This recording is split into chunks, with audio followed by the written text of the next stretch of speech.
Hey folks, before the video starts, please leave a like and subscribe to cheer me up. Make sure you are relaxed and enjoy today's stories.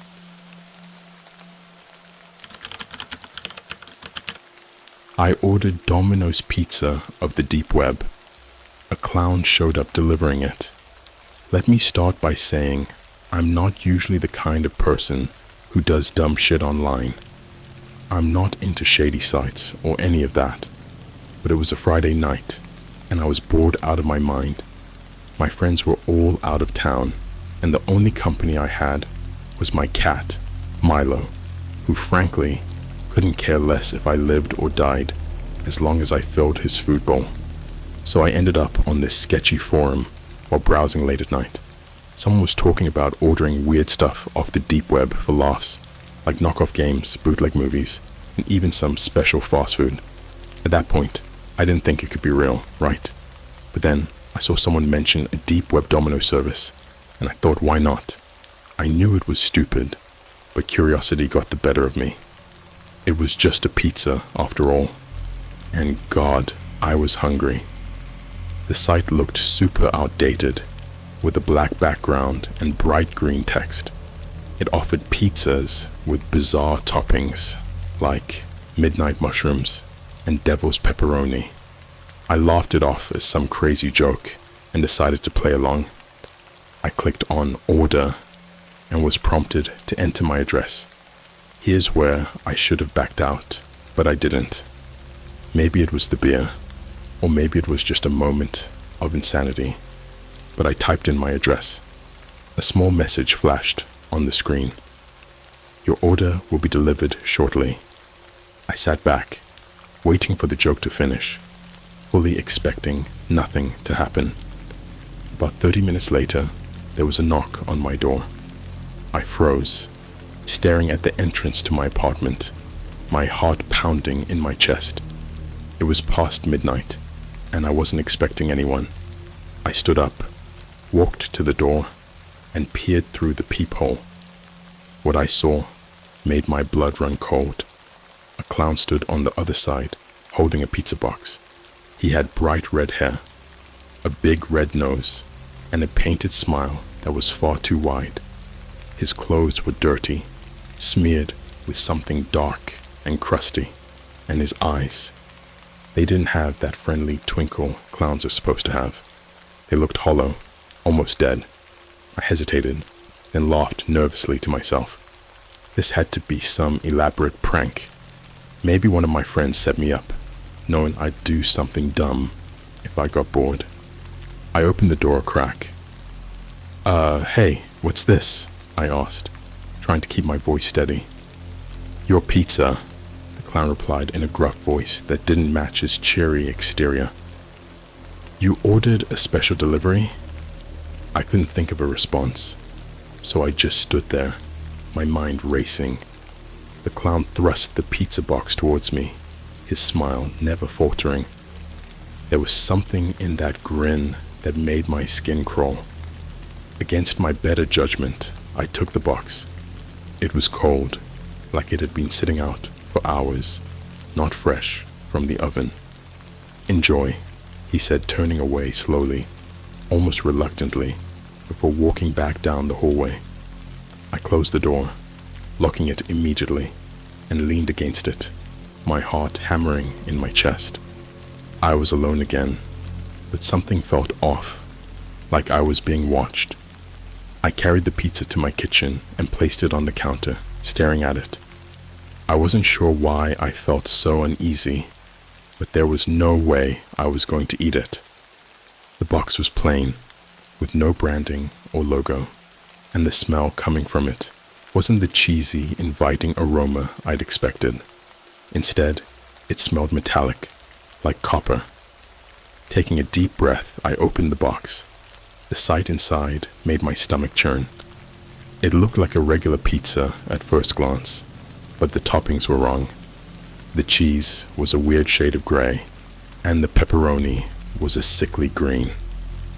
I could see something moving beneath the surface, little white worms squirming in the sauce.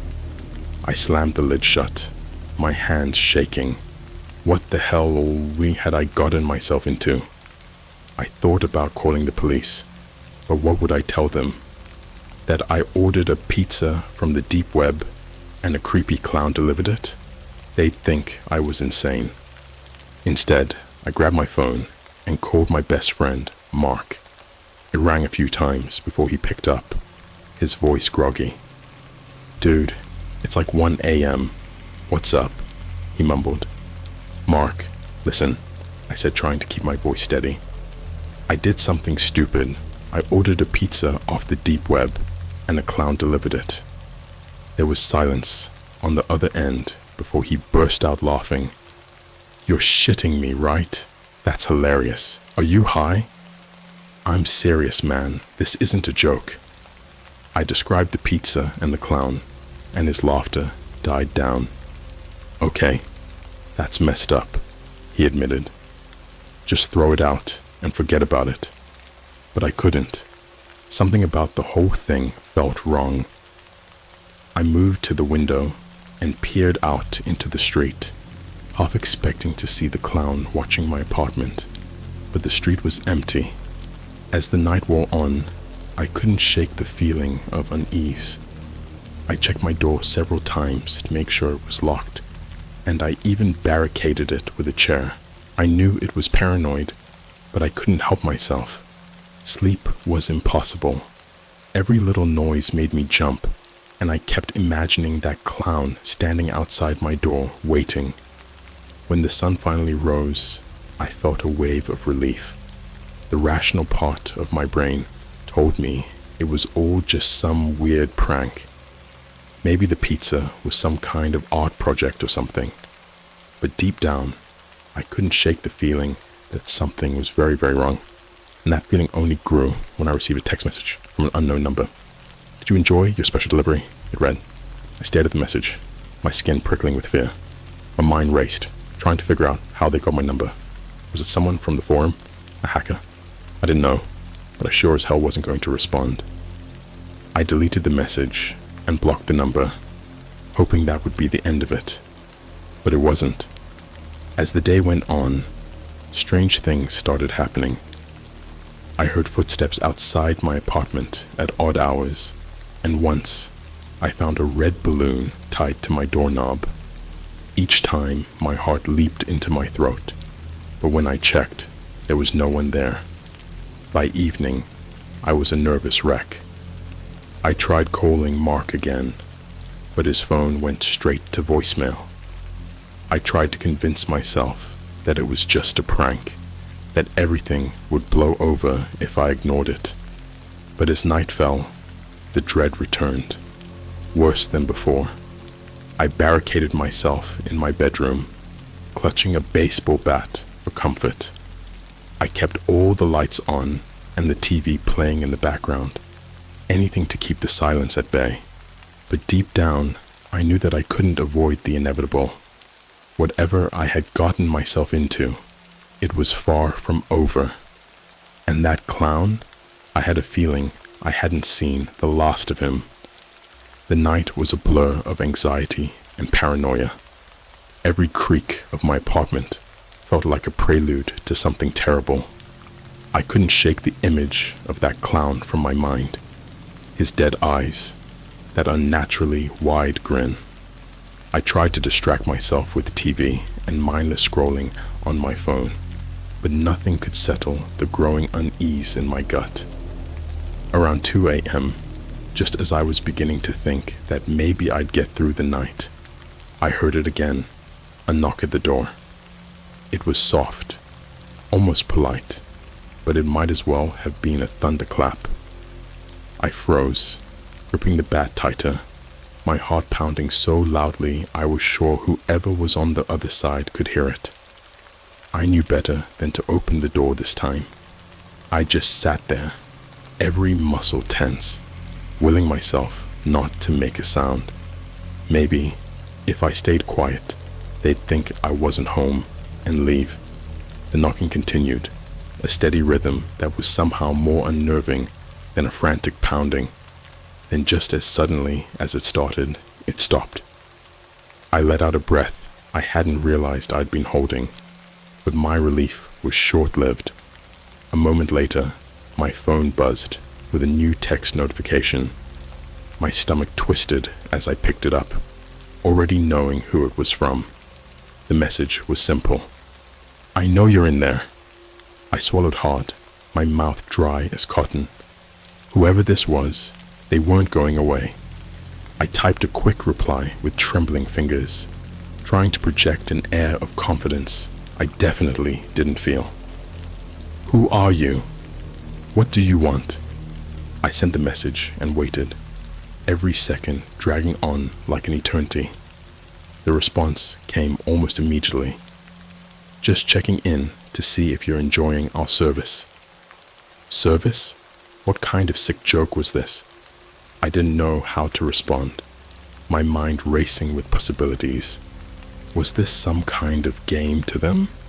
Were they watching me, waiting for a reaction?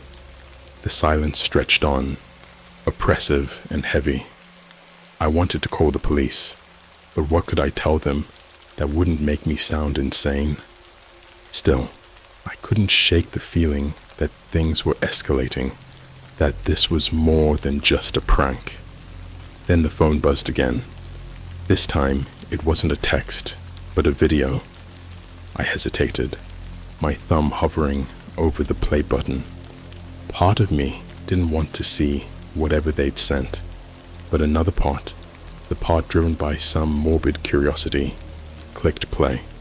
The video was grainy and poorly lit, like it had been recorded on an old phone. At first, I couldn't make out what I was seeing. The camera panned slowly over a dimly lit room. My heart skipped a beat when I recognized it. My living room.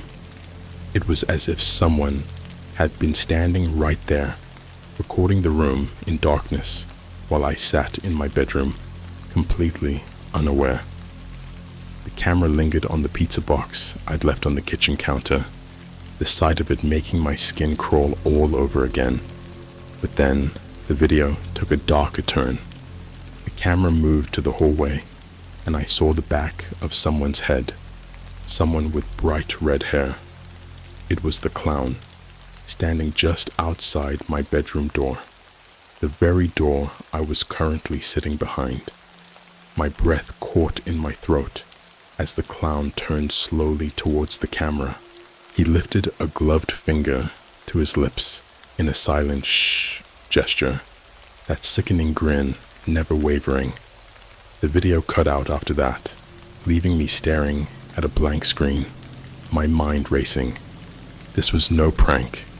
This was a threat, and whoever was behind it had been inside my apartment.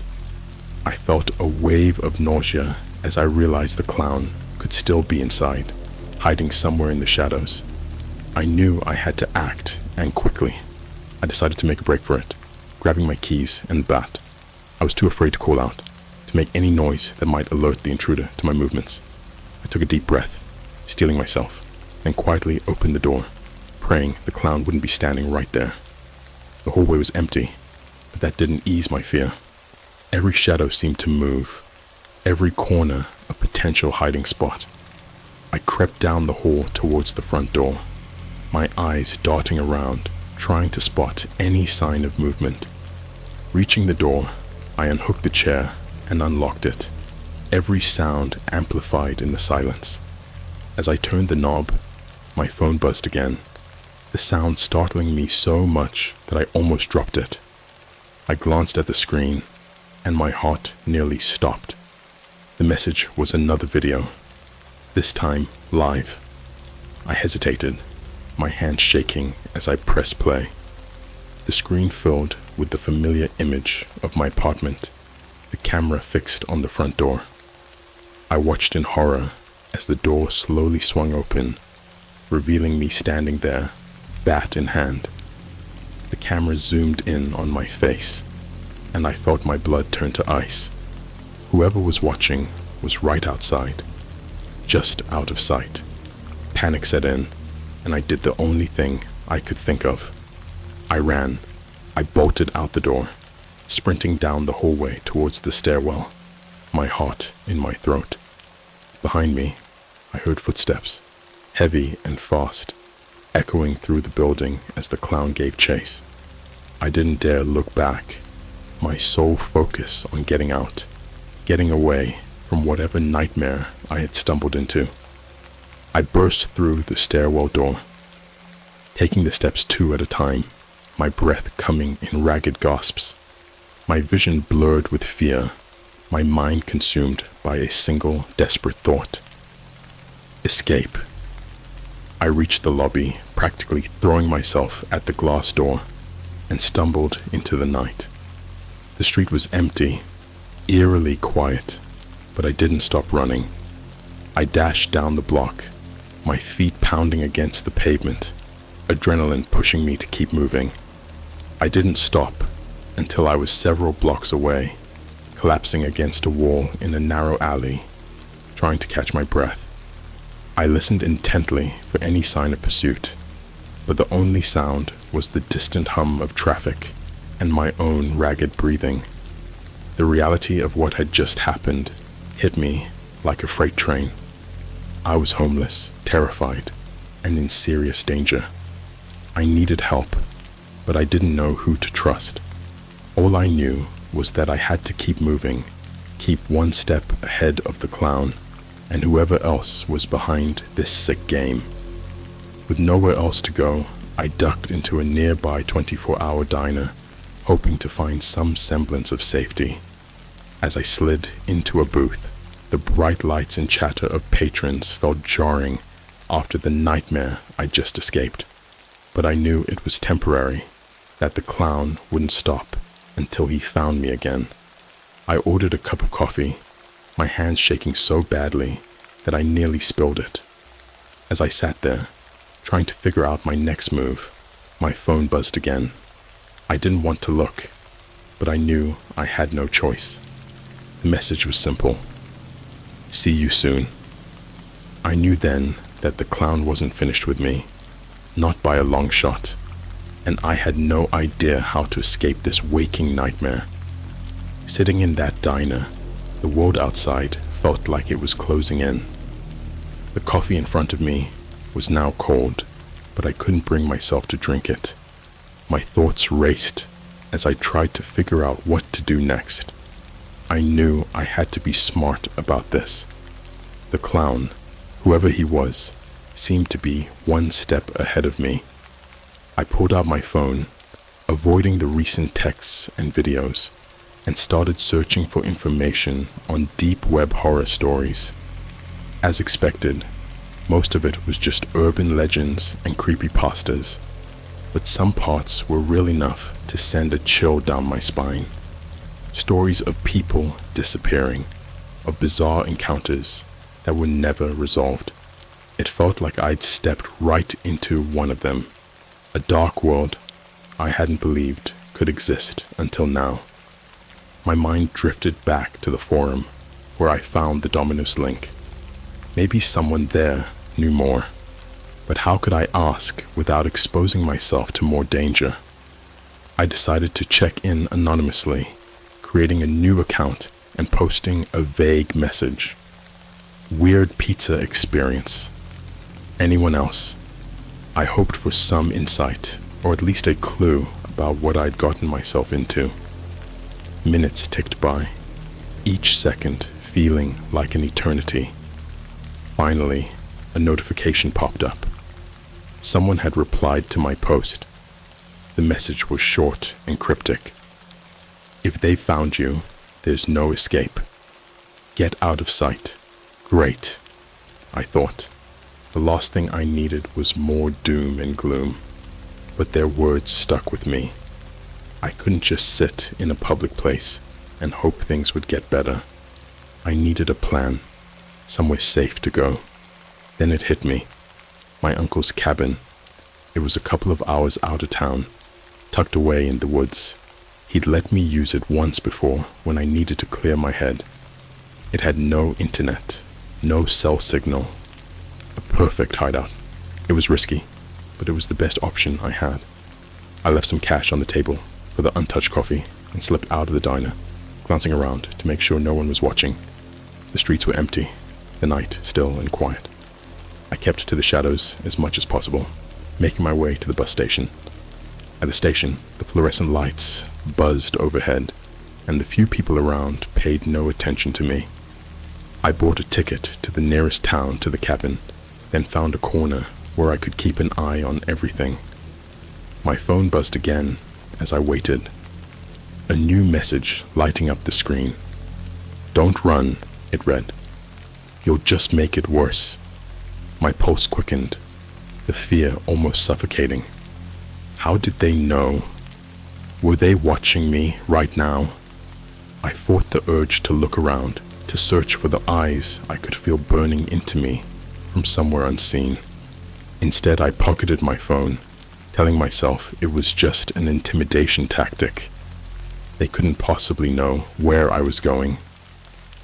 Finally, the bus arrived, and I boarded, keeping my head down as I made my way to the back. The few passengers scattered throughout the seats seemed oblivious, and I was thankful for the anonymity.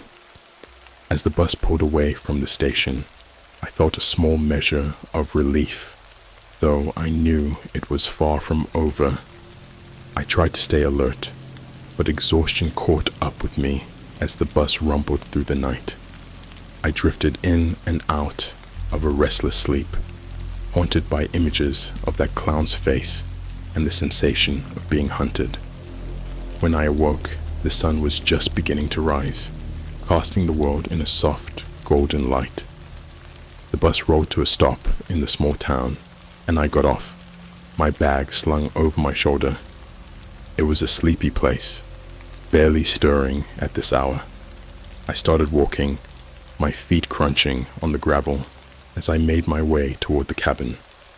The road was long and winding, cutting through dense forest, and the quiet was almost oppressive after the chaos of the city. As I walked, the fear began to subside, replaced by a growing determination. I wasn't going to let this clown, or whoever was behind this, control my life. I was going to find a way to stop them, to end this nightmare once and for all. Finally, after what felt like an eternity, the cabin came into view. It was exactly as I remembered, a small rustic structure nestled among the trees. I unlocked the door with the spare key my uncle had given me, stepping inside and locking the door behind me. The interior was simple, with just the essentials: a bed, a small kitchen, and a fireplace. I set my bag down and took a moment to breathe, the tension slowly leaving my body. Here, at least, I was safe, or so I hoped. I spent the day trying to come up with a plan. I couldn't stay hidden forever, but I needed more information. I racked my brain, trying to remember every detail about the forum and that pizza order. What had I missed? Who could help me without putting themselves at risk? By nightfall, I was no closer to answers, and the familiar sense of dread had begun to creep back in. I lit a fire in the hearth, hoping the warmth and light would chase away the shadows. But as the flames danced, the silence of the woods became unsettling. Every rustle of leaves and snap of a twig outside, setting my nerves on edge. Then just as I was beginning to relax, I heard it. A low, eerie laugh coming from the darkness outside the cabin. My heart skipped a beat, my blood running cold. It was him, the clown. I grabbed the bat, my pulse pounding in my ears, and moved to the window, peering out into the night. The forest was dense, making it hard to see anything beyond the immediate clearing, but I could sense movement, a figure lurking just out of sight. The laugh echoed again, closer this time, a sound so chilling it felt like icy fingers running down my spine. I backed away from the window, my mind racing. There was no way he could have followed me here. No way he could have known where I was, unless I'd led him here. Panic surged through me as I realized the possibility. In my desperation to escape, I might have given away my location, leaving a trail for him to follow. I was trapped, alone in the middle of nowhere, with no one to call for help. I moved to the door, checking the locks and wedging a chair under the handle for good measure. But I knew it wouldn't be enough. If the clown wanted in, he'd find a way. The laughter continued, now circling the cabin, taunting me. I had to think, had to find a way out of this. My phone was useless without a signal, but maybe there was something in my bag I could use. Frantically, I searched through it, my fingers closing around a flare gun I'd forgotten I'd packed. It wasn't much, but it was better than nothing. I gripped it tightly, moving to the center of the room, trying to keep my breathing steady. Then the sound of a window shattering cut through the air, and I spun around, my heart lurching into my throat. The clown had made his move, and I had no choice but to fight back. With a shaky hand, I raised the flare gun, ready to defend myself against whatever horrors awaited in the shadows. I stood in the center of the cabin, my heart pounding, and the flare gun clutched tightly in my sweaty hand. The laughter had stopped, replaced by an unsettling silence that made my skin crawl. I strained to hear any movement, any sign that the clown was closing in, but all I could hear was the crackling of the fire and the blood rushing in my ears. The broken window gaped like a jagged wound, allowing the cool night air to seep in. I kept my eyes trained on it, knowing that any moment now, he could come bursting through. My mind raced, trying to come up with a plan, an escape route, anything that could get me out of this nightmare alive. And then, there it was, a shadow moving just beyond the window, a flash of red hair in the moonlight. I raised the flare gun, my hands trembling, but I hesitated. What if I missed? What if I only made things worse? The shadow moved again, this time closer, and I could see his face now, leering at me with that same sinister grin.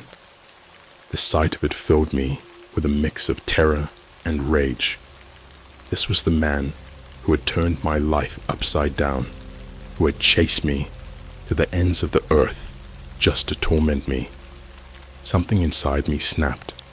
I steadied my aim and fired the flare gun, the bright light searing through the darkness as it shot towards the window.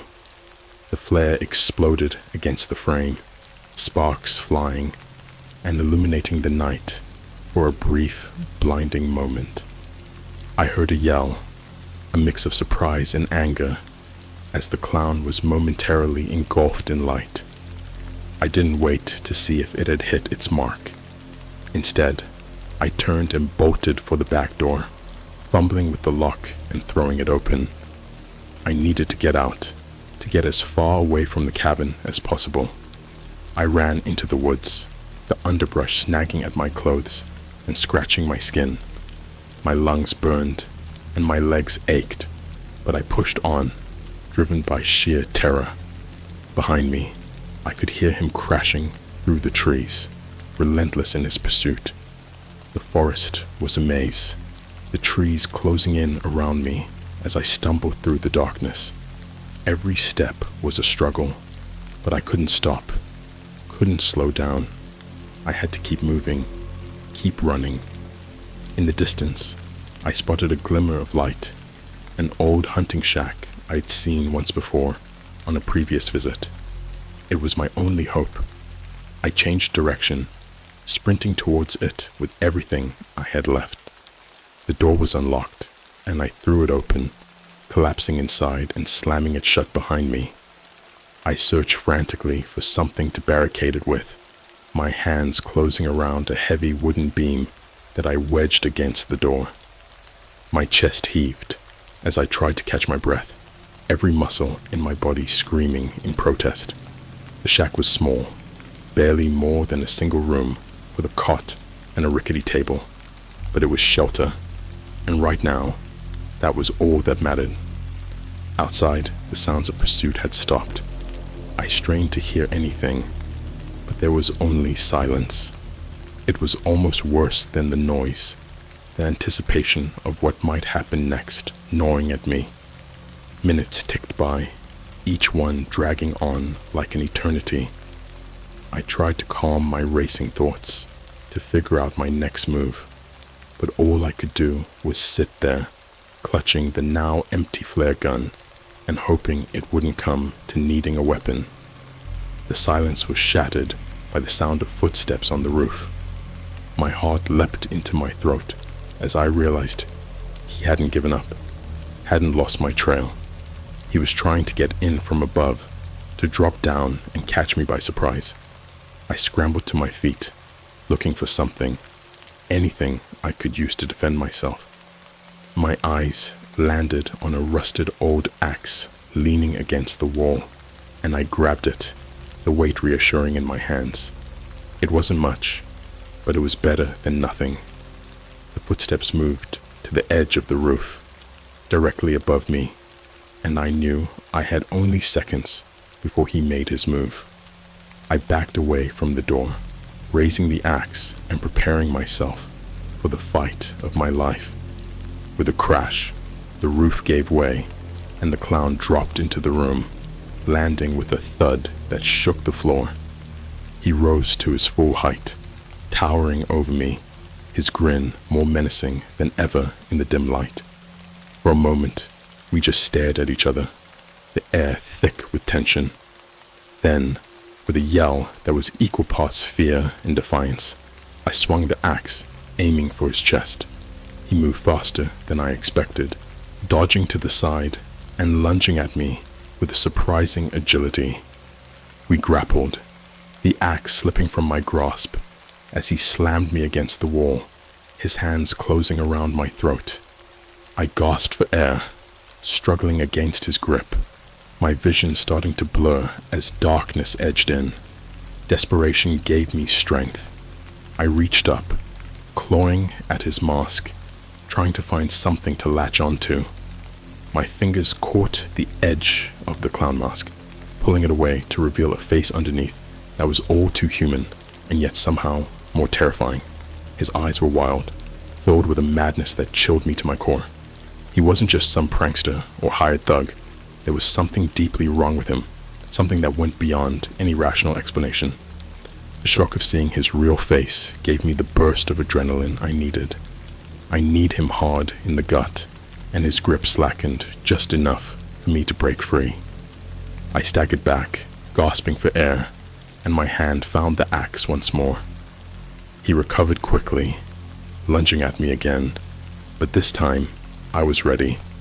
I swung the axe with all my strength, the blade finding its mark as it sank into his shoulder with a sickening crunch. He howled in pain, staggering back and clutching the wound, but the crazed look in his eyes didn't falter. I knew then that he wasn't going to stop, that he'd keep coming until one of us was dead.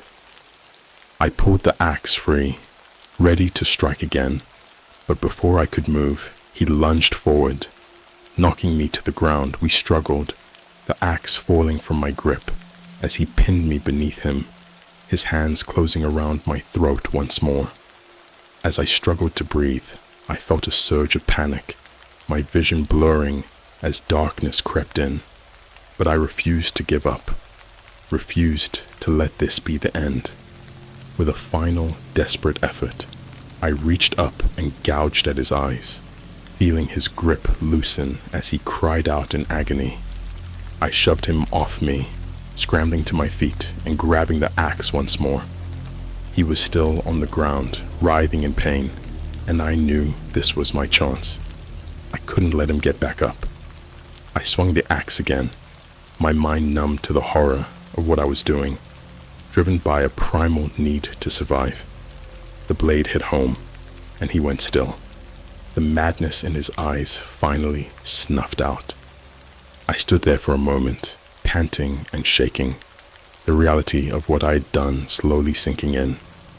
The clown was dead, the nightmare finally over, but as I looked down at his lifeless body, I couldn't shake the feeling that this was far from the end. The room was eerily silent, the only sound my ragged breathing as I tried to process what had just happened. I stood over the clown's body, the axe slipping from my fingers and clattering to the floor. My entire body shook with a mix of adrenaline and disbelief. Was it really over? I looked around the shack, the reality of the situation settling in. I needed to leave, to get as far away from here as possible before anyone else came looking for him. I couldn't explain what had happened to the authorities, not in any way that made sense. But before I left, I had to make sure there was no evidence left behind that could link me to this nightmare. Moving quickly, I gathered my belongings, checking to make sure I had everything. My phone buzzed in my pocket, a stark reminder of the digital trail that might still be tracking me. I pulled it out, staring at the screen with trepidation. There was a new message, this time from an unknown number. "Congratulations, you've won the game. See you soon." I dropped the phone in shock, my heart pounding anew. How could they know? How could anyone be watching, even here, in the middle of nowhere? I looked around, paranoia creeping back in. Was this truly the end, or was it just the beginning of something far worse? I couldn't take any chances. I smashed the phone under my boot, watching the screen shatter into pieces. If they were tracking me through it, that would stop them, at least for now. But the message left me with a sickening feeling in my stomach. Who was behind this? Was it just the clown, or was there a larger game at play? I didn't have time to dwell on it. I needed to move, to put as much distance between myself and this place as possible. I made my way back to the cabin, avoiding the main roads and sticking to the shadows. I knew the forest well enough to navigate through it, even in the dark. Each step felt like a lifetime, the silence pressing in around me, making every rustle of leaves and snap of a twig sound like a warning. As I reached the cabin, I paused, listening intently. The woods were quiet, the clown's laughter no longer echoing through the trees. But I couldn't shake the feeling that something was still watching, lurking just beyond my sight. I entered the cabin cautiously, searching for anything I might have left behind. Everything seemed undisturbed, just as I'd left it. I grabbed my bag and took one last look around, ensuring there was nothing that could tie me to this place. Before leaving, I set a fire in the fireplace, letting it grow until it consumed everything inside the cabin. The flames would destroy any trace of what had happened, any evidence that could lead back to me. I watched for a moment, the heat licking at the walls, before turning away and heading back into the forest. The journey back to town was a blur, my mind focused on one thing: escape. I made my way to the train station, the early morning light creeping over the horizon as I arrived. It was nearly deserted, just a few tired travelers milling about. I bought a ticket for the first train out, not caring where it was going, just needing to get away. I boarded, taking a seat near the back, keeping my head down as the train pulled away from the station. The steady rhythm of the wheels on the tracks was soothing, lulling me into a sense of calm. As the train rumbled through the countryside, I thought about what had happened, about how close I'd come to losing everything. The clown was gone, but the message haunted me. I knew deep down that this wasn't over. Whoever was behind the text, the videos, the whole twisted game, they were still out there. I had no idea what they wanted or why they targeted me, but I knew one thing for sure: I wouldn't let them win. I'd survived this far, and I'd do whatever it took to stay alive. The train continued onward, taking me far away from the nightmare that had consumed my life. But as I watched the scenery blur by, I couldn't shake the feeling that this was just the beginning. The game wasn't over. Not yet. For now, I was safe. But I'd stay vigilant, always looking over my shoulder, always ready for the next move. Because in this world, there was no such thing as a happy ending, only survival. And I was determined to keep surviving, no matter what it took.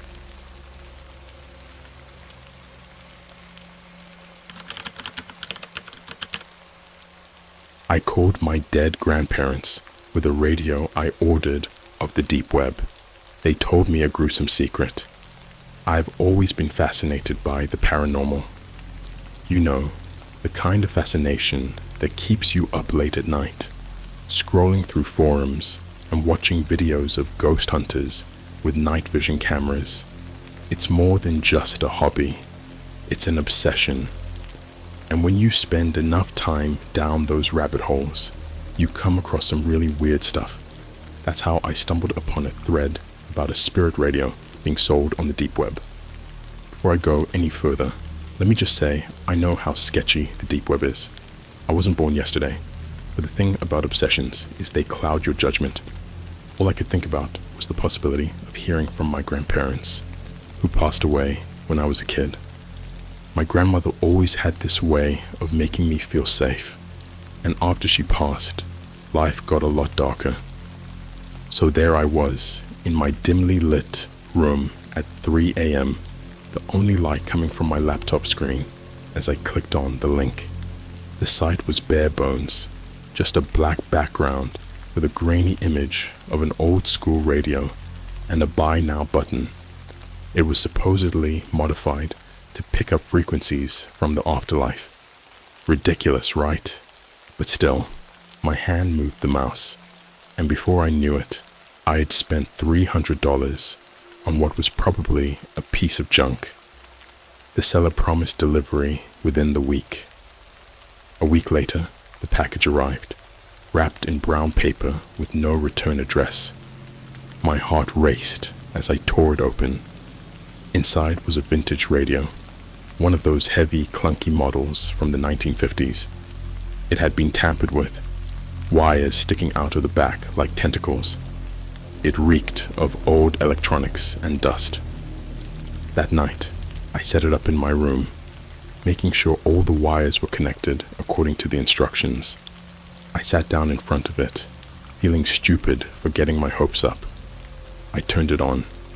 The radio crackled to life, emitting a low hum. I turned the dial slowly, the static hissing and popping. It felt like searching for a needle in a haystack.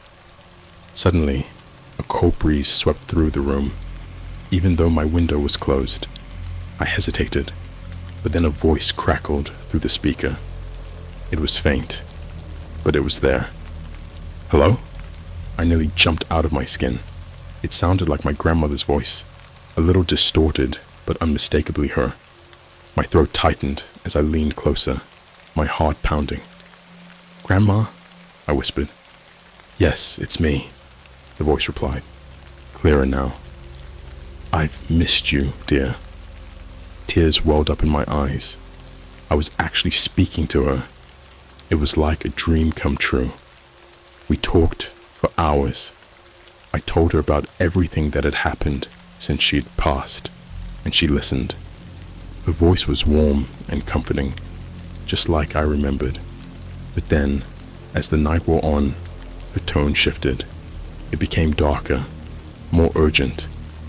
She started talking about a secret, something terrible that happened before she died. It was hard to understand, like the signal was breaking up. "What are you trying to tell me?" I asked, anxiety creeping in. "You need to know about the basement," she said, her voice barely a whisper now. "Under the floorboards." I froze. My grandparents' old house had been sold after their deaths, and the basement was always off limits. My grandfather had said it was unsafe, that the floorboards were rotting, but now I wondered if there was something more to it. "What about the basement?" I pressed.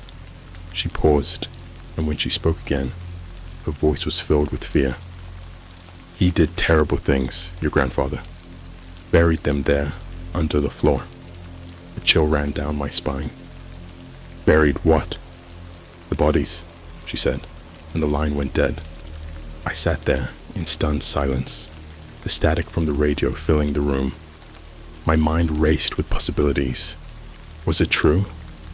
Could my grandfather have been hiding something so dark? I had to know. I had to find out what was under those floorboards. The next morning, I called in sick to work. My mind was spinning with questions and a growing sense of dread. I couldn't shake the feeling that I'd stumbled onto something I wasn't meant to uncover, but I couldn't stop now. I drove to my grandparents' old house, which was now occupied by a young couple. I concocted a story about being their grandson and wanting to see the place for nostalgia's sake. They seemed skeptical at first, but eventually let me in. The house felt smaller than I remembered, the air heavy with dust and memories. The basement door was still there, at the end of the hallway. I hesitated, my hand hovering over the doorknob. Part of me wanted to turn around and leave, to pretend none of this ever happened, but the other part needed to know the truth.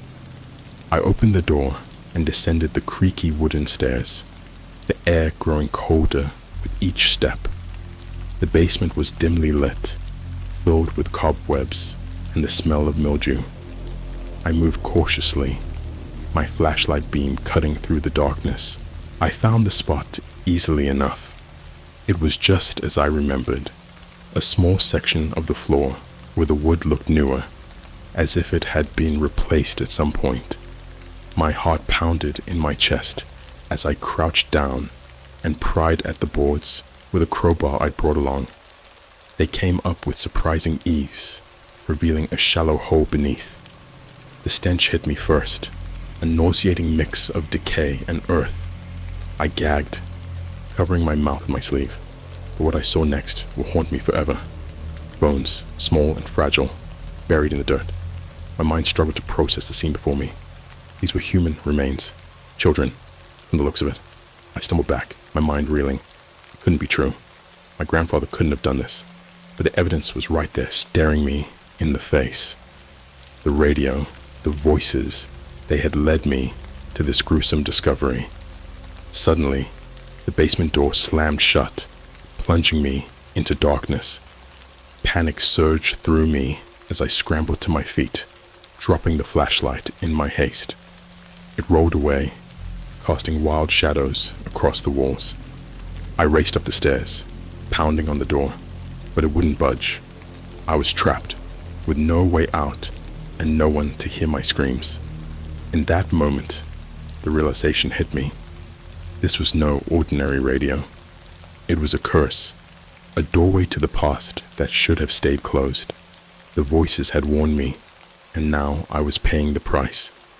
I could still hear them, faint whispers in the static, telling me I wasn't alone, that I was never alone.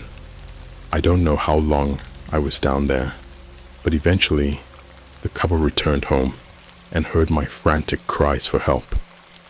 They called the police, and I was pulled from the darkness, shaking and incoherent.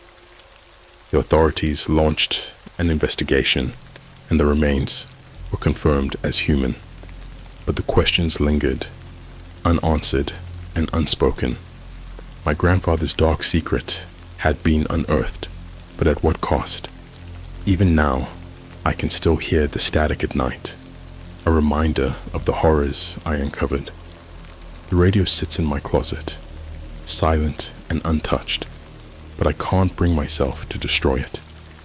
Some things are better left undisturbed, but curiosity is a dangerous thing, and sometimes the past refuses to stay buried. After the police dragged me out of that hellish basement, I spent the next few days in a daze. I barely slept, haunted by the images of those small skeletal remains and the terrifying realization of what my grandfather had done. Every creak in the house made me jump, and I couldn't shake the feeling that I was being watched. The cops asked a lot of questions. They were curious how I knew about the bodies, what led me to that particular spot. I couldn't exactly tell them I'd been talking to my dead grandmother through a cursed radio. Instead, I fed them some line about having a dream, a gut feeling that something was wrong in the old house. They seemed skeptical, but they had nothing else to go on. My parents were in shock. They couldn't believe that the man they'd known all their lives, the man who had been their father, was a monster. It tore them apart, and I felt a heavy burden of guilt for being the one to unravel this dark family secret. In the midst of all this chaos, I couldn't stop thinking about the radio. It felt like it was calling to me, a dark siren song that wouldn't let go. Despite everything, I felt compelled to hear my grandmother's voice again, to understand more about what had happened. So one night, after making sure my parents were asleep, I retrieved the radio from my closet. I set it up in the basement, feeling a strange sense of comfort in the dimly lit, cluttered space. I turned the dial, and once again, the familiar static filled the air. "Grandma," I called out softly, hoping against hope that she would respond. For a long moment, there was nothing but static, and I began to think that maybe it was all a delusion, a twisted figment of my imagination. But then, her voice crackled through, faint but unmistakable. "You came back," she said, her tone filled with relief. "Yes," I replied, my voice trembling. "I had to know. Why did you tell me about the basement?" There was a pause, and then she spoke again, her voice tinged with sadness. "I couldn't let him get away with it. Your grandfather was a troubled man. He hid it well, but there was always a darkness in him." "What did he do?" I asked, my heart pounding in my chest. "He was a collector of sorts," she said, her words sending a shiver down my spine. "He had a fascination with death, with preserving life in his own twisted way.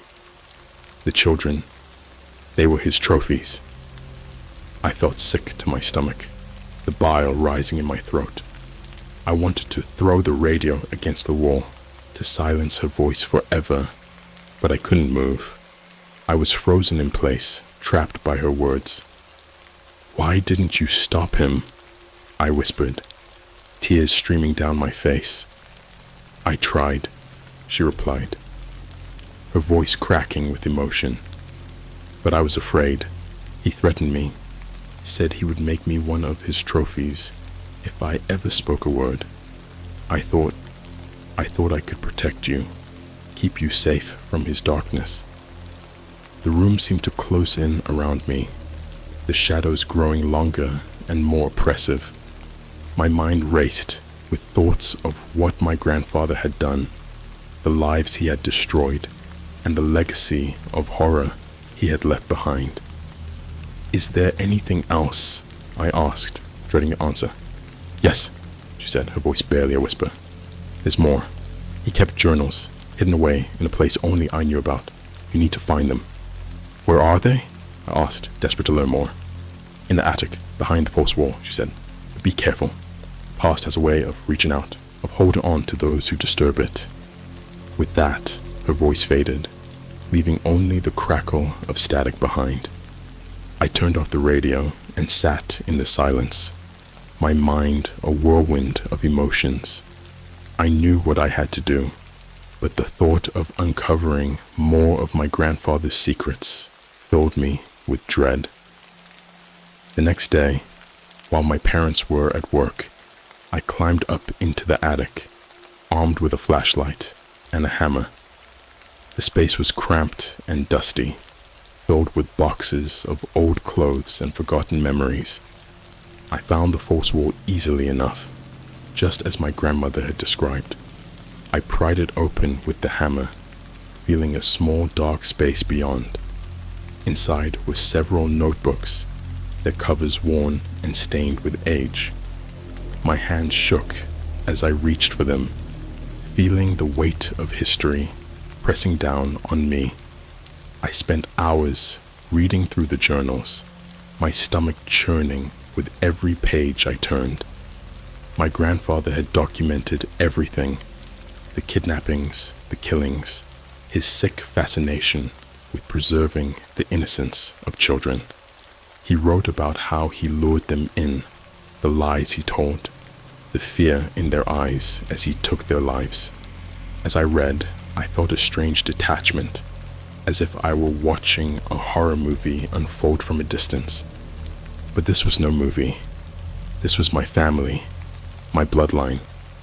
The realization that I was connected to such evil was overwhelming. But then I found something that chilled me to the bone. A passage describing a ritual, a way to communicate with the dead. My grandfather believed that through the radio, he could keep his victims close, that their souls would remain trapped within the static.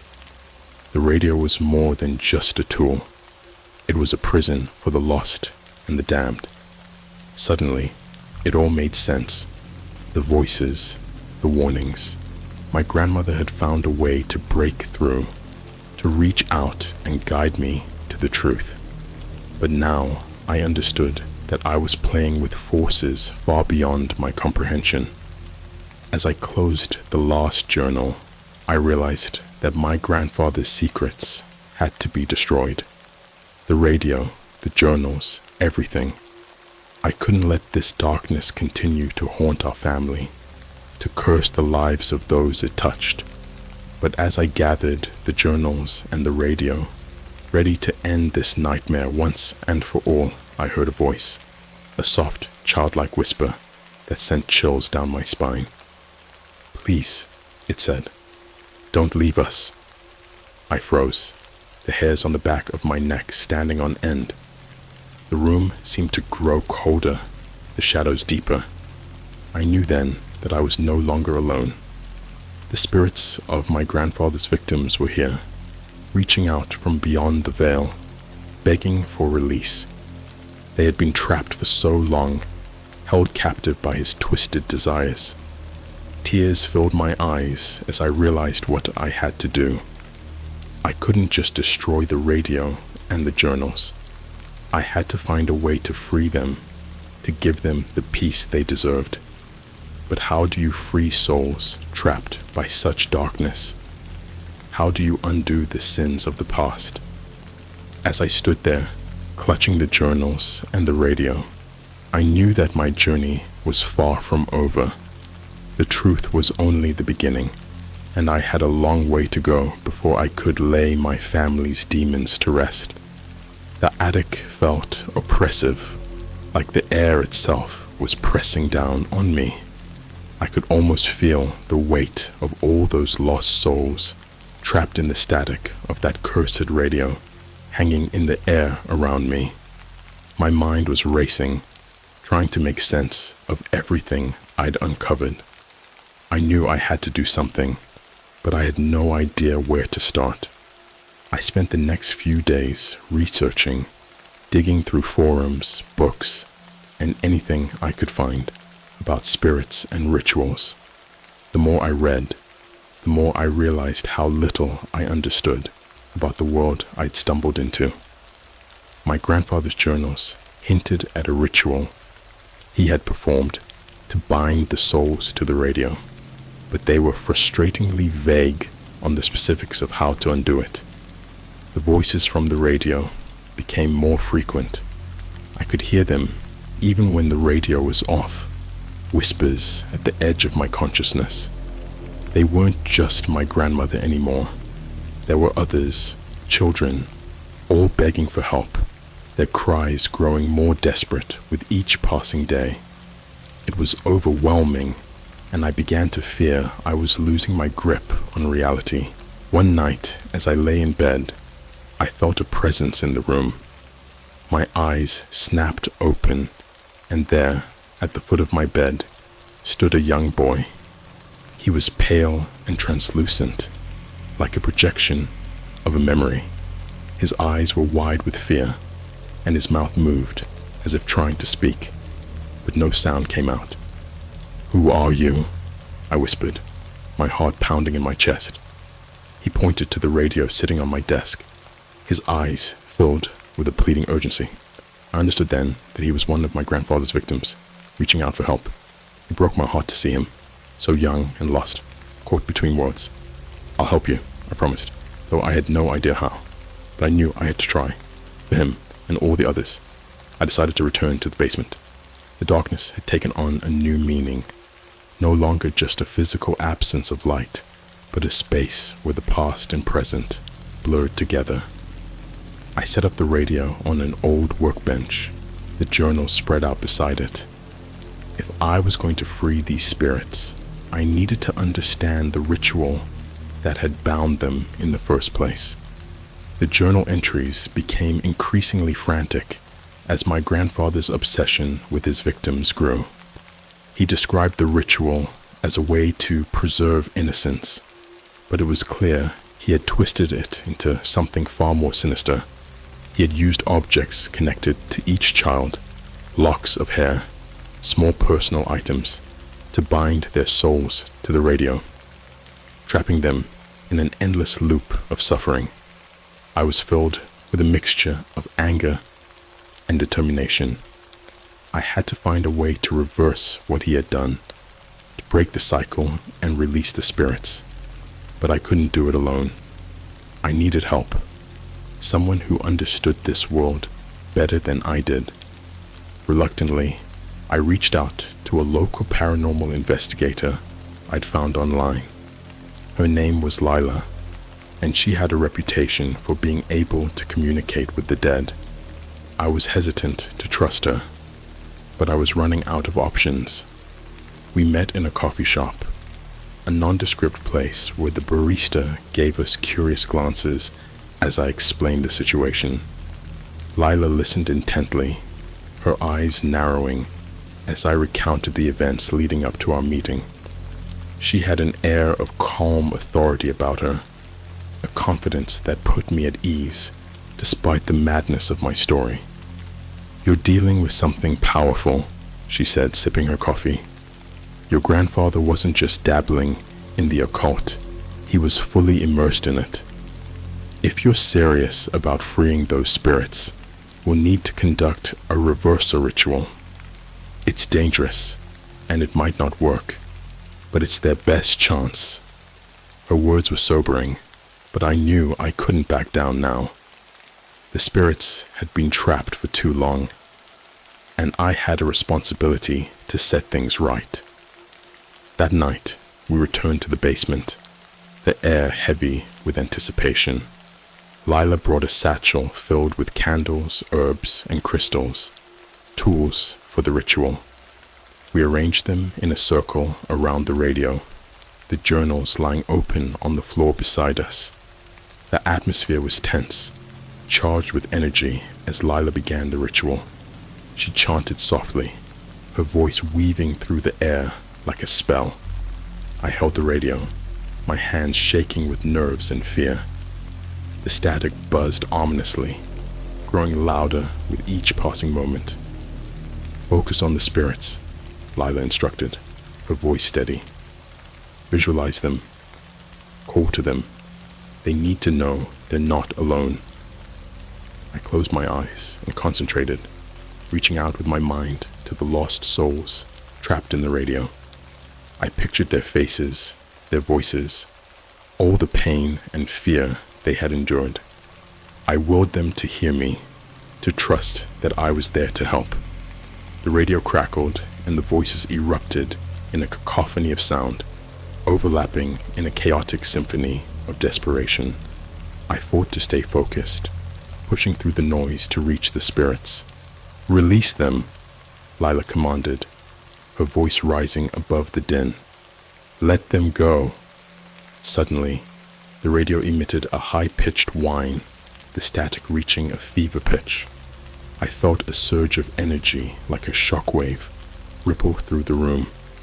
The air shimmered, and I opened my eyes to see the spirits materializing around us, pale, ghostly figures, their eyes wide with a mix of hope and fear.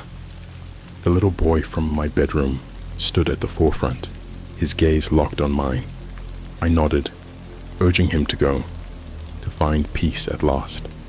One by one, the spirits began to dissipate, their forms dissolving into the air, leaving only a lingering sense of relief in their wake. As the last spirit faded, the radio fell silent, the static finally gone. I sagged to the floor, exhaustion washing over me. It was done. They were free. But as I sat there, catching my breath, I couldn't shake the feeling that something was still watching me. Lila's face was pale, her expression troubled. "There's something else," she said quietly, glancing at the radio. "I can still feel it. A presence, dark and powerful. Your grandfather's spirit might still be here, bound by his own ritual." Her words sent a chill through me. I had freed the innocent, but the true source of the evil remained. I realized then that my journey was far from over. My grandfather's spirit was still here, a malevolent force lurking in the shadows, waiting for his chance to reclaim what he had lost. I would have to confront him, to face the darkness head on and end his twisted legacy, once and for all. But that was a battle for another day. For now, I took solace in the knowledge that I had freed those lost souls, giving them the peace they had long been denied. And with Lila's help, I knew I could face whatever horrors lay ahead. The aftermath of the ritual left me drained, both physically and mentally. The spirits were free, but the basement felt different now, darker, as if the shadows themselves were watching me. I knew I had to confront my grandfather's lingering presence, but the thought of facing him terrified me. Over the next few days, Lila became my lifeline. She checked in on me regularly, offering guidance and support. She believed that the ritual had weakened my grandfather's hold, but that his spirit was still tethered to this world. The radio, she theorized, was his anchor, the conduit through which he exerted his influence. I spent hours staring at that cursed device, its silence mocking me. I couldn't shake the feeling that it was waiting for me to make a move, to slip up and let my guard down. It was like a dormant beast, ready to strike at any moment. In the meantime, my parents were trying to cope with the revelations about my grandfather. They didn't know the full extent of what I'd discovered, but they knew enough to be horrified. The house felt heavy with unspoken words and unresolved emotions, a family on the brink of collapse. One night, as I lay in bed, the shadows seemed to shift around me, coalescing into a figure at the foot of my bed. It was him, my grandfather. His eyes were dark voids filled with malice and hatred. "You think you've won," he hissed, his voice a cold whisper. "But I'm still here, boy. I'll always be here." My heart raced as I sat up, clenching my fists in anger and fear. "You can't hurt anyone anymore," I said, my voice trembling but determined. "The spirits are free. Your power is gone."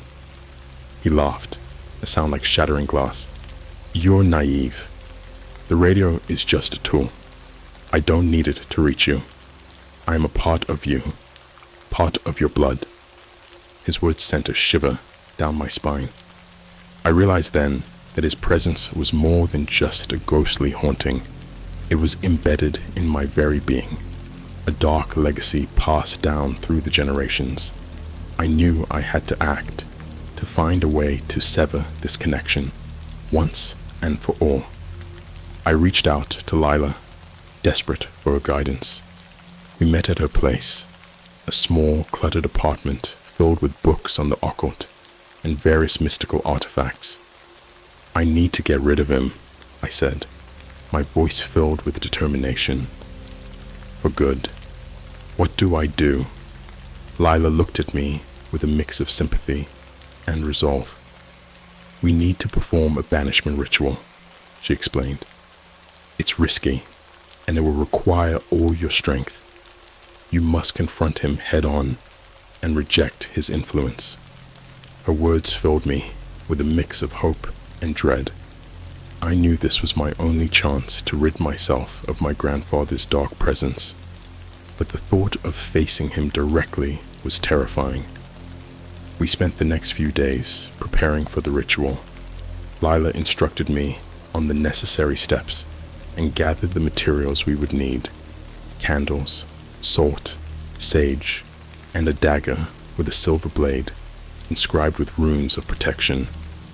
The night of the ritual, we returned to the basement. The air was thick with tension, the darkness seeming to pulse with anticipation. We set up the candles in a circle, the flames flickering ominously in the gloom. Lila handed me the dagger, her expression serious. "You have to do this," she said. "You're the only one who can sever the connection." I nodded, trying to steady my breathing. The weight of the dagger in my hand felt both foreign and familiar, a tool of liberation and destruction. We began the ritual, Lila chanting softly as I stood in the center of the circle. The air grew colder, the shadows deepening as my grandfather's presence manifested around us. He appeared before me, his form flickering like a flame in the wind. His eyes were filled with rage, but there was also a hint of fear, a fear of losing his hold on me. "You think you can get rid of me?" he sneered, his voice echoing through the room. "You are weak, just like your father, just like your mother. You are nothing without me." His words struck a nerve, but I forced myself to stand tall, gripping the dagger tightly. "I'm stronger than you," I said, my voice steady. "You don't control me. You never did." The shadows around him writhed, the darkness seething with his anger. He lunged at me, his form a blur of malevolence, but I held my ground, focusing all my energy on the dagger, on the intent to banish him forever. As he reached me, I plunged the dagger into the air, right where his heart would be. There was a blinding flash of light, and a scream of rage and pain erupted from him. The shadows exploded outward, dissipating like smoke in the wind. The room fell silent, the oppressive weight lifting. I felt a warmth spread through me, a sense of release and freedom. I knew, deep down, that he was gone, his hold on me broken, his spirit banished. Lila smiled, relief evident in her eyes. "You did it," she said, her voice filled with pride. "He's gone." I nodded, feeling a mixture of exhaustion and triumph. The weight of my grandfather's darkness had been lifted, and for the first time, I felt truly free. The radio remained silent, a testament to the victory I had achieved. I decided to keep it, not as a reminder of the horrors I had faced, but as a symbol of the strength I had found within myself. As we left the basement, I felt a sense of peace settle over me. The past was behind me, the darkness banished, and though I knew there would always be shadows lurking in the world, I was ready to face whatever came next. The journey had been long and terrifying, but I had emerged stronger, more resilient, and with the support of Leela and the knowledge I had gained, I knew I could face anything the future held. In the days following the ritual, life gradually returned to normal. The shadows that had haunted my every step seemed to have lifted, and I could finally breathe without the weight of my grandfather's darkness pressing down on me. It was like waking up from a long nightmare, stepping into the light of a new day. The radio sat quietly on my shelf, a relic of the battle I had fought and won. I decided to keep it as a reminder of the strength I had found within myself, and as a testament to the resilience of the human spirit in the face of unimaginable horror. But as much as I wanted to put the past behind me, there were still questions that lingered. My parents struggled to come to terms with the truth about my grandfather, and our conversations were often strained, fraught with unspoken tension. Lila, however, remained a steadfast friend and ally. Her guidance and support had been invaluable, and we continued to meet regularly, discussing everything from the paranormal to mundane life. Her calm presence was a balm to my frayed nerves, a reminder that I was not alone in facing the shadows of the past. One evening, as we sat in her apartment, surrounded by candles and crystals, Lila looked at me thoughtfully. "You did something incredible," she said. "But I have to ask, what will you do if the darkness tries to return?" Her question caught me off guard. I hadn't considered the possibility that my grandfather's presence might still linger, waiting for an opportunity to reclaim his hold on me. "I don't know," I admitted, a knot of anxiety forming in my stomach. "I guess I just hope it won't come to that." Lila nodded, her expression serious. "It's important to stay vigilant. Evil doesn't disappear. It adapts. It waits. But you're stronger now, and you know what to look for." Her words stayed with me as I returned home that night. I knew she was right. The battle might have been won, but the war against darkness was far from over. A few weeks later, as I was cleaning out the basement, I stumbled across an old photo album tucked away in a dusty corner. I hesitated, the weight of the memories pressing down on me, but curiosity got the better of me. The album was filled with photographs of my grandparents, smiling and carefree, captured in moments of happiness that belied the darkness lurking beneath the surface. As I flipped through the pages, a particular photo caught my eye. My grandfather, standing in front of the radio, his expression inscrutable. I couldn't shake the feeling that there was something important about the photo, something I had missed. I examined it closely, looking for any clues that might shed light on his twisted legacy. And then I saw it, a small, shadowy figure in the background, barely visible in the dim light of the photograph. It was a child, their eyes wide with fear, a silent scream frozen on their face. My heart skipped a beat as I realized that my grandfather had been documenting his victims, capturing their terror as a sick trophy. It was a chilling reminder of the evil he had wrought, and a stark warning of what might still be lurking in the shadows. I knew then that I had to be vigilant, to protect myself and my family from the darkness that sought to return. But I also knew that I had the strength to face whatever came my way, to confront the shadows with courage and determination. As I closed the album, I felt a renewed sense of purpose. The past might have been dark, but the future was mine to shape. Free from the chains of my grandfather's legacy, I had faced the darkness and emerged stronger, ready to protect those I loved and to fight against the evil that lurked in the world. In the end, I had learned that the greatest strength comes from within, and that even in the face of unimaginable horror, hope and resilience can light the way forward. The journey had been long and terrifying, but I had found my way back to the light, and I was ready to face whatever came next. As I turned off the lights and headed upstairs, I paused at the foot of the stairs, listening to the silence of the house. For the first time in a long time, it felt like home, safe, warm, and filled with the promise of new beginnings. And though the shadows might still lurk in the corners of my mind, I knew I was ready to face them, armed with the knowledge that I had overcome the darkness before, and that I could do it again.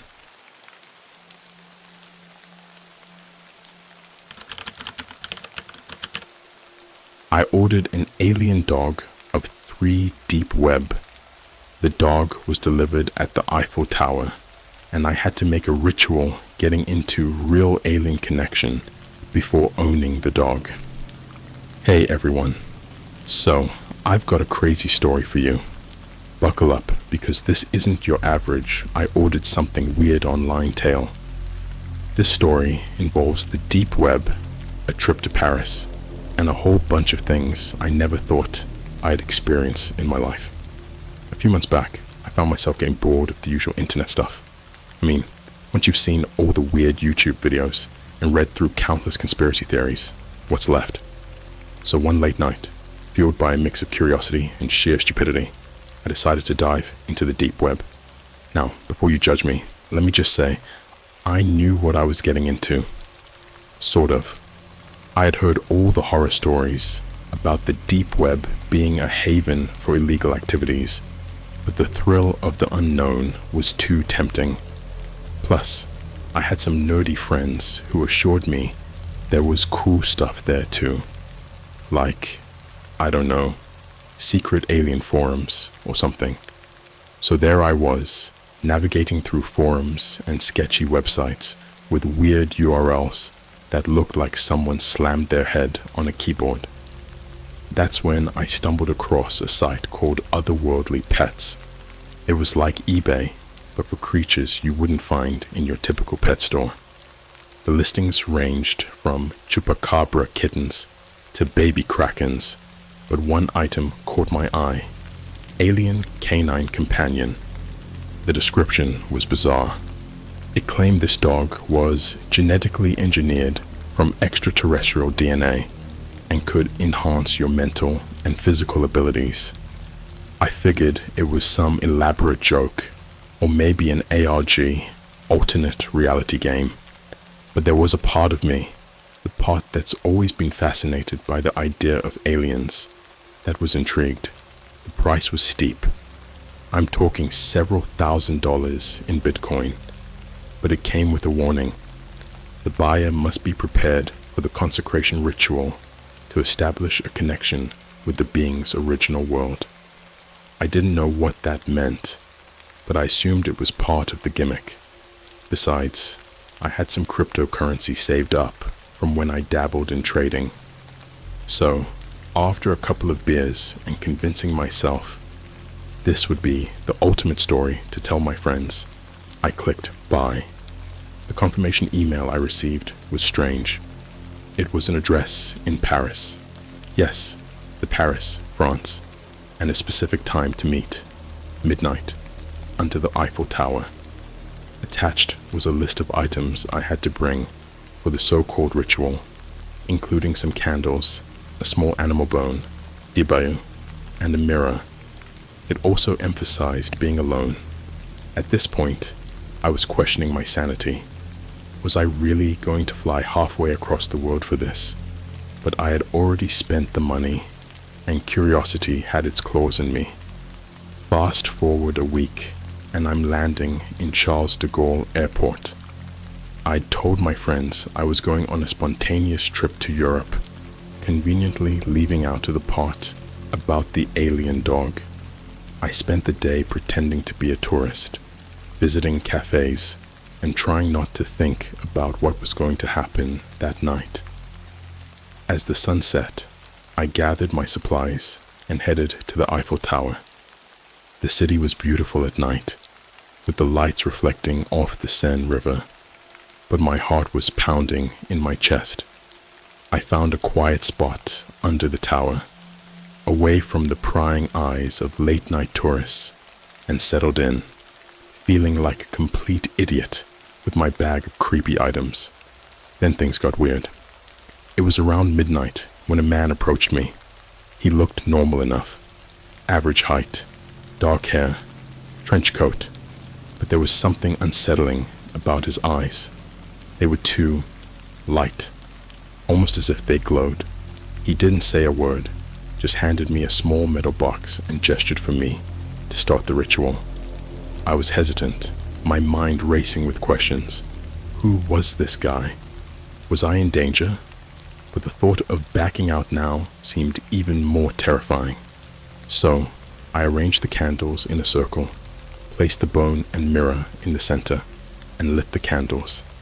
The man just stood there, watching intently. The air felt different, thicker somehow. As I stared into the mirror, I saw shadows moving behind me, flickering in the candlelight. My heart was pounding in my ears, and a part of me screamed to stop and run. But then, the man stepped forward, placing a hand on my shoulder, and suddenly I couldn't move. I was frozen, trapped in some kind of trance. He whispered something, words I couldn't understand, and then pointed to the box. My hand moved on its own, opening it to reveal a strange-looking device. It was metallic, covered in symbols that seemed to pulse with a faint blue light. I didn't understand its purpose, but as soon as I touched it, I felt a sharp pain in my head, like a needle piercing my brain.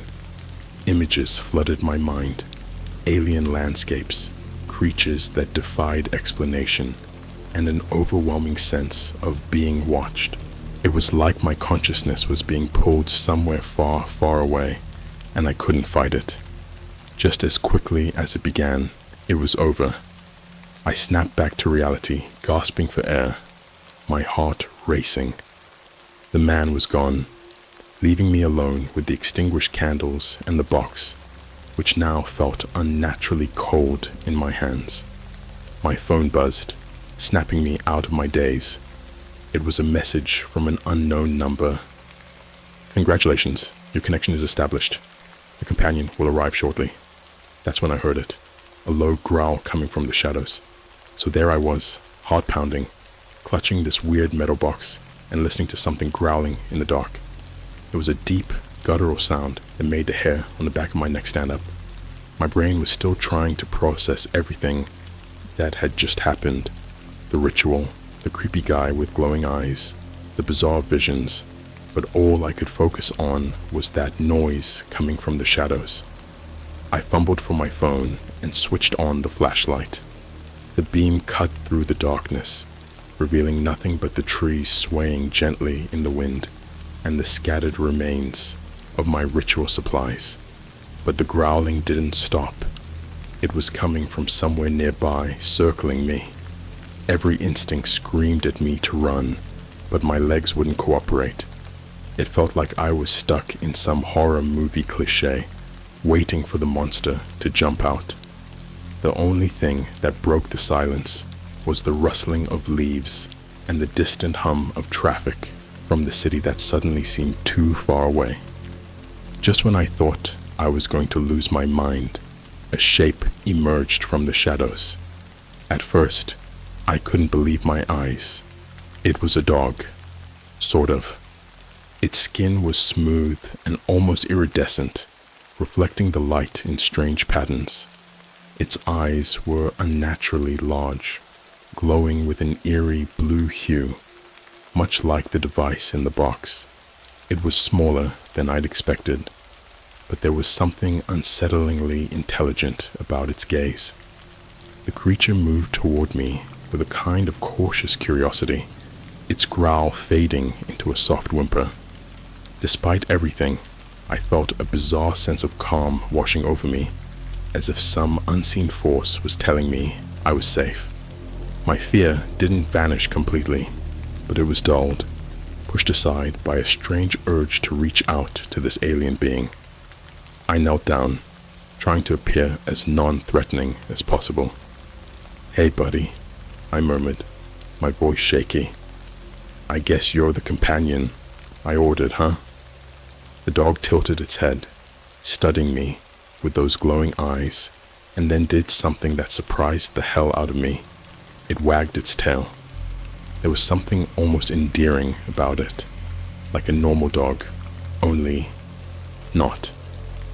As I slowly extended my hand, the creature moved closer, sniffing at my fingers. I braced myself for it to bite or do something terrifying, but instead, it nuzzled against my palm, making a soft, almost musical sound that resonated in my chest. This wasn't just a pet. It felt more like a sentient being trying to communicate with me. The connection from the ritual wasn't just some weird head trip. It was real, and I could feel its presence in my mind, like a whispering voice that was both foreign and familiar.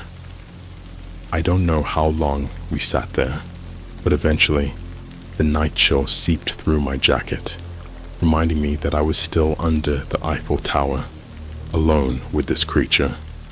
I needed to get back to my hotel before someone stumbled upon us and started asking questions I couldn't answer. "Okay, let's get out of here," I said, standing up and tucking the box under my arm.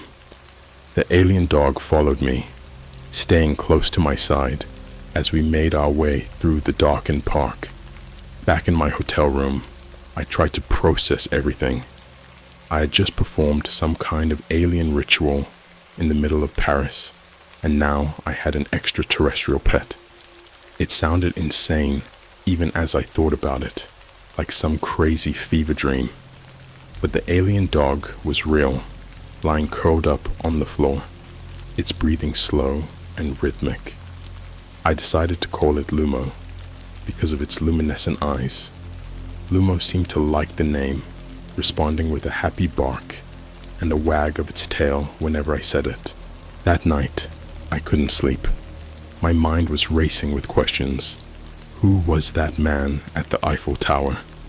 What exactly was Lumo? And why did it feel like it was inside my head? And most importantly, what the hell had I gotten myself into? Every time I closed my eyes, I saw flashes of the images from earlier. Vast alien landscapes, creatures that defied description, and that overwhelming sense of being watched. It felt like a warning, but I couldn't decipher it. Around 3 a.m., just when I thought I might finally drift off, I heard a knock at the door. It was soft, almost tentative, but enough to jolt me awake. My heart jumped into my throat as I approached the door, Lumo rising to its feet, ears perked up. I peered through the peephole, half expecting to see the man from earlier, but the hallway was empty. I opened the door cautiously, my mind racing with possibilities. Maybe it was room service or a drunk guest knocking on the wrong door. On the floor, there was a small envelope. No markings or address, just plain white paper. I picked it up, feeling the weight of something small and metallic inside. Back in the room, with Lumo watching intently, I tore it open to reveal a key and a note with one line written in neat, precise handwriting. "This is only the beginning." My stomach churned with a mix of excitement and dread. What had I started? Whatever it was, I had a feeling there was no turning back now. The message lingered in my mind as I tried to sleep. The key lay on the nightstand, its metallic surface reflecting the dim light of the room. Lumo was curled up at the foot of the bed, resting peacefully, as if the events of the night hadn't fazed him at all. I, on the other hand, was still reeling. I couldn't shake the feeling that I was being watched. The room felt too quiet, the shadows too deep, and my thoughts too loud.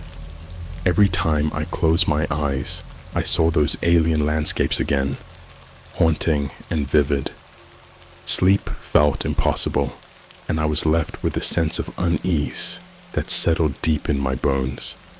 By dawn, I knew I had to do something. Staying holed up in the hotel room wouldn't solve anything. I needed to figure out what that key was for and why I had been chosen to receive it. I grabbed a quick breakfast from a nearby cafe, my mind too preoccupied to truly enjoy the coffee and croissants. Lumo walked beside me, drawing curious glances from passers-by. I couldn't blame them. To most people, he must have looked like a strange breed of dog, something exotic but not quite identifiable. With no clear direction in mind, I decided to start my search at the Eiffel Tower. Maybe there was something I had missed. I tried to think logically about it. The key could be to a locker, a door, a box, anything really. But who had left it for me? And why? As we approached the tower, I noticed something peculiar. There was a small, inconspicuous door at the base of one of the support pillars. It looked like a maintenance entrance, easily overlooked by tourists and locals alike. My heart raced as I approached it, pulling the key from my pocket. Incredibly, it fit perfectly into the lock. I glanced around, making sure no one was watching, and then turned the key. The lock clicked, and the door creaked open, revealing a narrow stairway leading down into darkness. "Stay close, Lumo," I whispered, stepping into the cool, musty air of the stairwell. My heart pounded in my chest, but a strange sense of determination pushed me forward. With Lumo at my side, I descended the stairs, each step echoing ominously in the confined space. The stairway seemed to go on forever, spiraling down into what felt like the bowels of the earth. I lost track of time, my thoughts consumed by what might be waiting at the bottom. My flashlight flickered, casting eerie shadows that danced along the walls. Finally, the stairs ended, opening into a large underground chamber. The space was filled with strange machinery, wires snaking across the floor and up the walls. The air hummed with energy, and the low, pulsating sound resonated deep within my chest. In the center of the room stood a pedestal, and atop it was a sphere that glowed with a faint blue light, the same light that had emanated from the device I received during the ritual. Instinctively, I knew this was what I had been led here to find. As I approached the pedestal, the sphere reacted to my presence, its glow intensifying. Lumo whined softly, pressing closer to my leg. There was a power here, something otherworldly and ancient that called to me. I reached out and touched the sphere. The moment my fingers made contact, the room was filled with a blinding light. Images flooded my mind, visions of other worlds, alien creatures, and a vast network of consciousness that spanned galaxies. I saw myself, not as a singular entity, but as part of this larger tapestry of existence. A voice spoke in my mind, deep and resonant, echoing with a wisdom that transcended human understanding. You are the chosen, the link between worlds. You must prepare. Prepare for what? I wanted to ask, but the light was fading, and the connection slipped away like sand through my fingers. I was left standing in the dimly lit chamber, the sphere dark and cold under my hand. Lumo nudged me gently, breaking the spell of silence. I shook my head, trying to clear the lingering fog from my mind. The realization hit me like a freight train. I was part of something much bigger than I had ever imagined, and whatever was coming, I had to be ready. With the sphere secured in my backpack, I retraced my steps, climbing the seemingly endless stairway back to the surface. As we emerged into the daylight, I was greeted by the bustling sounds of Paris. Life continued as normal around me, oblivious to the secrets hidden beneath its streets. I returned to my hotel, mind buzzing with questions and possibilities. I needed answers, but I didn't even know where to begin looking for them. I felt like I was on the brink of something monumental, but without a map to guide me. My phone buzzed, jolting me back to the present. It was another message from the unknown number. The connection is established. Your journey has only just begun.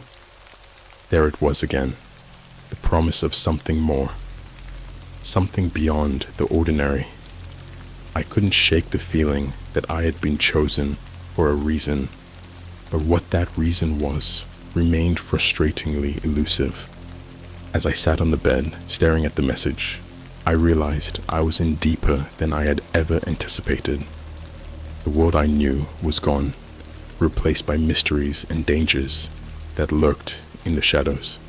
But I couldn't turn back now, not when I had come so far. I took a deep breath and looked down at Lumo, who gazed back with those impossibly bright eyes. He was my only companion in this strange new reality, and somehow I knew we were meant to face whatever lay ahead together. The days that followed were a blur. I stayed in Paris, unsure of my next move, but certain that the city held more secrets. I spent my time exploring, trying to decode the images and visions that still haunted my dreams. Lumo remained by my side, an ever-present reminder that the world as I knew it had irrevocably changed. I delved into the deep web again, seeking forums and hidden threads that might shed light on my situation. Most of what I found was cryptic nonsense or outright scams, but there were whispers, rumors of a network of individuals who had experienced similar phenomena. People who spoke in hushed tones about the others, beings who walked among us, hidden in plain sight. Late one night, as I was sifting through yet another forum, a private message popped up on my screen. It was from an anonymous user named Nix, and it contained only a single sentence. Meet me at the Café des Deux Moulins tomorrow at noon. I have answers. The message sent a chill down my spine. Part of me wanted to ignore it, to pretend that I hadn't seen it, but I knew that if I was ever going to understand what was happening, I needed to take the risk. Lumo seemed to sense my unease, nuzzling my hand with a reassuring whine. The next day, I made my way to the cafe, trying to blend in with the throng of tourists and locals. The place was charming, bustling with activity, and I could almost forget that I was here for something more than coffee and pastries. I scanned the room, looking for anyone who seemed out of place, but everyone appeared normal enough. A woman caught my eye, sitting alone at a corner table.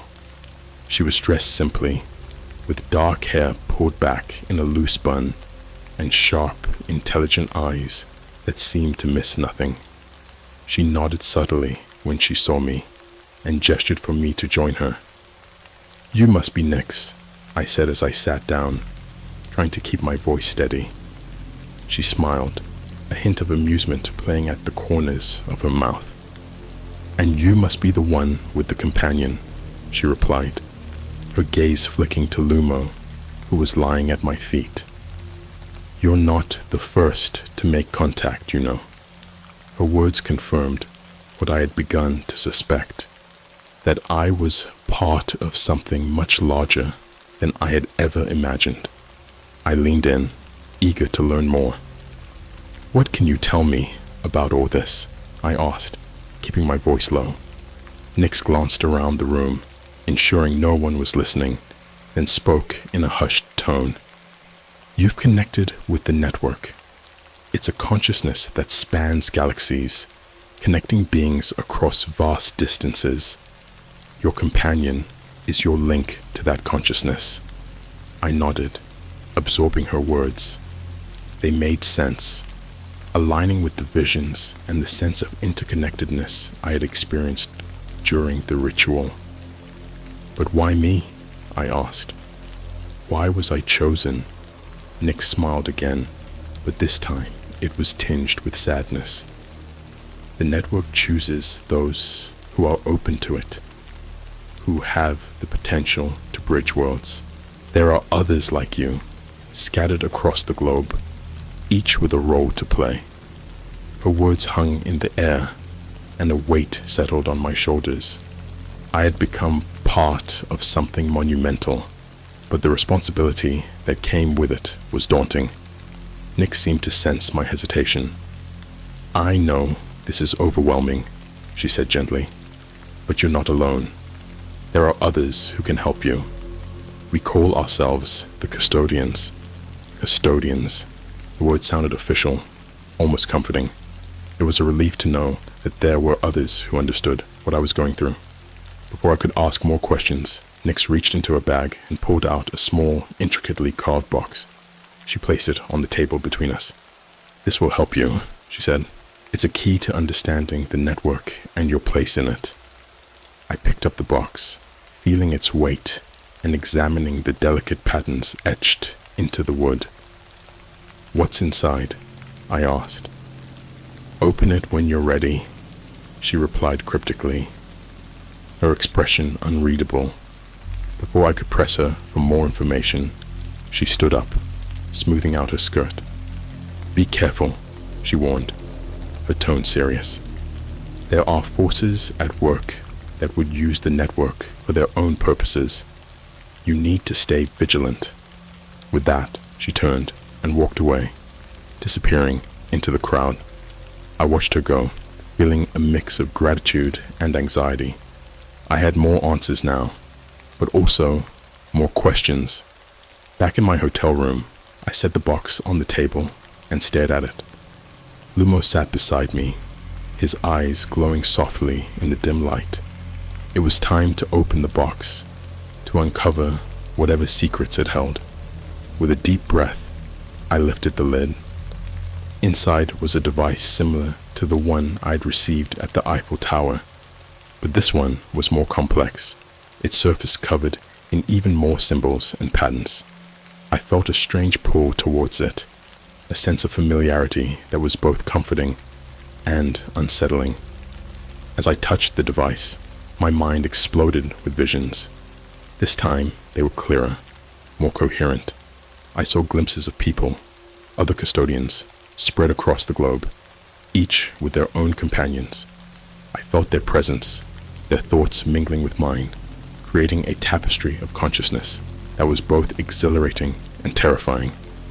And then I saw something else, a darkness lurking at the edges of the network, a malevolent force that sought to corrupt and control the connection, twisting it for its own ends. The vision faded, leaving me gasping for air. I was drenched in sweat, my heart racing as I tried to process what I had seen. Lumo pressed against me, grounding me with his solid presence. I knew now that my role was more crucial than ever. The network was under threat, and I had a part to play in protecting it, but I couldn't do it alone. I needed the custodians, needed to find a way to contact them and join their efforts. My phone buzzed, snapping me out of my thoughts. It was another message, this time from Nix. "We'll be in touch. Trust your instincts and trust Lumo. He's more than just a companion." I looked at Lumo, who gazed back with those luminous eyes. He seemed to understand, his presence reassuring and steady. The path ahead was uncertain, fraught with danger and unknowns. But for the first time, I felt a sense of purpose, a resolve to face whatever came my way. I was part of the network, a custodian in training, and I wouldn't back down from the challenge. The days that followed were a whirlwind of activity. Armed with the knowledge Nix had shared, I plunged into the deep web once more, connecting with other custodians through encrypted forums and chat rooms. Each interaction revealed more about the network and the threat it faced. The darkness I had seen in my vision was real, a force driven by an ancient entity known as the Void. It sought to consume the network, to bend its power to its will. The custodians had been fighting against the Void for centuries, a silent war waged in the shadows. I spent hours each day communicating with other custodians, learning their stories and understanding the roles their companions played. Each of us had been chosen for our unique abilities, our capacity to bridge the gap between worlds and harness the power of the network. One night, as I sat in my hotel room, surrounded by notes and glowing devices, I received an urgent message from Nyx. The void is making its move. We need to gather and defend the network. Meet us at the coordinates attached. The coordinates pointed to an abandoned warehouse on the outskirts of Paris, a place where we could gather undetected. I packed my things, feeling the weight of what lay ahead. Lumo sensed my apprehension and nuzzled my hand, offering comfort. As we approached the warehouse, I was struck by the sense of camaraderie. Custodians from all over the world had gathered, each accompanied by their unique companion. The air hummed with energy, a palpable sense of purpose that was almost overwhelming. Nyx greeted me at the entrance, her expression grave but determined. "We've got a plan," she said, leading me inside where the others were gathered. "The void is targeting the central hub of the network. If it succeeds, we'll lose everything." The central hub was a nexus point, a place where all the strands of the network converged. It was vital to our connection, and losing it would mean losing our link to the network and each other. "We're going to create a shield," Nyx continued, "a barrier to protect the hub and repel the void, but we need everyone's help to make it work." I nodded, feeling the weight of responsibility settle on my shoulders.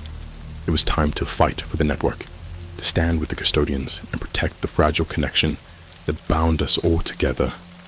As we gathered in a circle, our companions by our sides, I felt a surge of energy flow through me. The air crackled with electricity, and I could sense the power of the network building growing stronger as we pooled our strength. Nyx stood at the center, her voice rising above the hum of energy. "Focus on your connection," she instructed, "and channel your energy into the shield. We're stronger together." I closed my eyes, reaching out with my mind, feeling the presence of the other custodians like a warm, comforting embrace. Lumo pressed against me, his thoughts melding with mine, amplifying my power and my resolve. The ground shook as the void's presence neared, a darkness that clawed at the edges of my consciousness. But we held firm, our connection unwavering. The shield began to take shape, a shimmering barrier that pulsed with light and energy. The void struck, a wave of malevolent force that crashed against the shield. It was like being caught in a storm, the air filled with crackling energy and a bone-chilling cold. I felt the strain, the pressure building as the void tried to break through, but I held on, drawing strength from Lumo and the other custodians. We were a wall, a fortress of light against the encroaching darkness.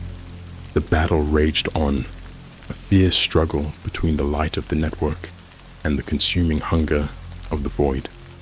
I could feel its frustration, its anger, as it battered against the shield, but we didn't waver. Minutes stretched into hours, each moment an eternity as we fought to hold the line. But slowly, imperceptibly at first, the pressure began to ease. The void's assault weakened, its power ebbing away as our collective strength held fast. With a final, desperate push, the void retreated, withdrawing into the shadows from whence it came. The energy in the air settled, the sense of tension and urgency fading as the threat passed. A cheer went up from the gathered custodians, a celebration of our victory and the strength of our connection. We had done it. We had protected the network and thwarted the void's plans. As the adrenaline faded, I found myself overwhelmed with emotion. I looked at Lumo, who gazed back with those bright, knowing eyes, and felt an overwhelming sense of gratitude and pride. We had faced the darkness together, and we had prevailed. Nyx approached, her expression one of relief and exhaustion. "We did it," she said, her voice tinged with disbelief. "We actually did it," I nodded, still trying to process the magnitude of what we had accomplished. "What happens now?" I asked, knowing that the battle might be over, but the war was far from won.